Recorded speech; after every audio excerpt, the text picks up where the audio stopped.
அதுக்கப்புறமா இந்த 4 மாசத்துக்கு அப்புறம் நான் புஷியை வந்து ஒரு சைலண்ட் பிளேயரா தான் உள்ள வச்சிருந்தேன் கேம்ல. சரி சரி சரி. அப்புறம் அவரு வந்து நீங்க வாங்க நான் உங்க ஊர்ல சேர்த்துடலாமான்னு அப்ப இறங்குனாப்ல ஆளு திரை இறங்கும் தத்தரட்டும் அப்படின்னு. அது அவர் பாட்டு இவரு போட்டா ஆப்ட் ஆகும். சரி.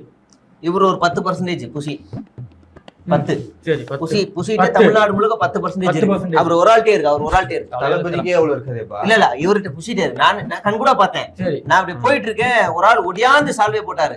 அவர் அந்த சால்வே வாங்கி அப்படி திருப்பி போட்டாரு. அதுலயே 5%. சூப்பர். கூட ஒரு 500 ரூபாய் கொடுத்தாரு. அதை பத்தியா? அதுலதான் 5.5.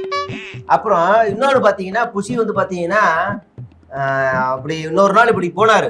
ஸ்டேஜ்ல அவரு புரட்சியா பேசிட்டு இருந்தாப்ல. நான் இன்னைக்கு போகும்போது மலாலா பத்தி பேசிட்டு இருந்தாரு.